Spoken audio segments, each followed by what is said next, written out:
अपने टैरिफ के हंटर से भारत को डराने की कोशिश करने वाले अमेरिका को कभी ये सपना भी नहीं आया होगा कि ड्रैगन और हाथी मिलकर उसे कुचलने के लिए आगे बढ़ जाएंगे। चीन, भारत और रूस एकजुट होकर उसकी बैंड बजाने को तैयार हैं। रविवार 31 अगस्त को प्रधानमंत्री नरेंद्र मोदी और आधी दुनिया के नेता शंघाई सहयोग संगठन में शामिल हुए। नरेंद्र मोदी की मुलाकात ब्रिक्स के अन्य सदस्य देशों के साथ होगी और उसमें चीन के राष्ट्रपति शी जिनपिंग से जो मुलाकात हो गई वह तो अमेरिका के लिए निश्चित रूप से डराने वाला है। और अभी रूस के राष्ट्रपति व्लादिमीर पुतिन का बयान आना है और मोदी की मुलाकात पुतिन से भी होनी है। शी जिनपिंग से मुलाकात के दौरान नरेंद्र मोदी ने कहा कि भारत चीन संबंधों को किसी तीसरे देश के नजरिए से नहीं देखा जाना चाहिए। समझना आसान है कि इस तीसरे देश से उनका मतलब अमेरिका था। राष्ट्रपति शी जिनपिंग ने भी कहा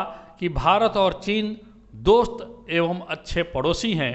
दोनों ग्लोबल साउथ में महत्वपूर्ण सदस्य होने के नाते अपने नागरिकों के हित के लिए अपने देश में सुधार की जिम्मेदारी उठाते हैं। चीन के राष्ट्रपति का कहना था कि सीमा विवाद की वजह से दोनों देशों के रिश्तों को आगे ले जाने में कोई बाधा नहीं आनी चाहिए। दोनों नेताओं ने यह भी कहा कि वे प्रतिद्वंदी के बदले साझेदार हैं और उनके मतभेद विवाद में नहीं बदलने चाहिए। इसी के साथ घोषणाएं हुई कि आने वाले समय में भारत और चीन के बीच सीधी उड़ानें फिर से शुरू होंगी और सीमा व्यापार को फिर से खोलने पर सहमति जताई गई। भारत और चीन के सुधरते रिश्तों पर गौर कराया गया और कैलाश मानसरोवर यात्रा तथा 2020 की गलवान झड़प के बाद शांति वार्ता को उसके उदाहरण के तौर पर दिया गया।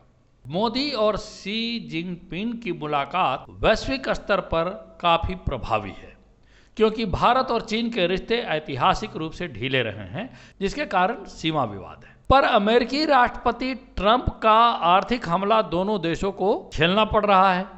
इसलिए पिछले झगड़े को भुलाकर भारत और चीन को वर्तमान स्थिति में एक साथ लाकर खड़ा कर दिया है। एक शक्तिशाली ब्रिक्स अमेरिका के घमंड को आसानी से तोड़ पाएगा और सभी सदस्यों के लिए ये फायदेमंद साबित होगा। रूस के राष्ट्रपति व्लादिमीर पुतिन का भी यही कहना था। जैसा उन्होंने बताया कि अमेरिका के भेदभावपूर्ण प्रतिबंधों के खिलाफ ब्रिक्स एकजुट है। अब ब्रिक्स की बात जब करते हैं, जिस तरह से अमेरिका ने भारत को रूस से तेल नहीं खरीदने के लिए धमकी दी और अतिरिक्त टैरिफ लगाया, उससे भारत बैकफुट पर जाने के बजाय फ्रंट फुट पर खेल रहा है।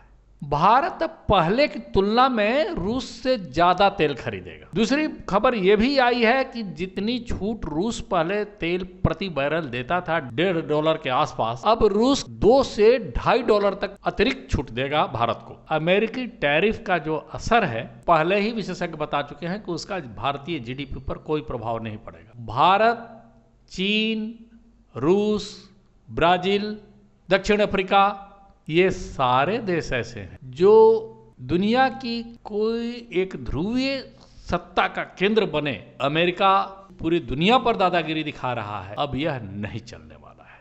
और अब डोनाल्ड ट्रंप मन ही मन जरूर पछता रहे होंगे, लेकिन अब पछताने होत क्या जब चिड़िया चुग गई खेत। इस वीडियो को लाइक करिए और ऐसी और वीडियो देखने के लिए सब्सक्राइब करिए।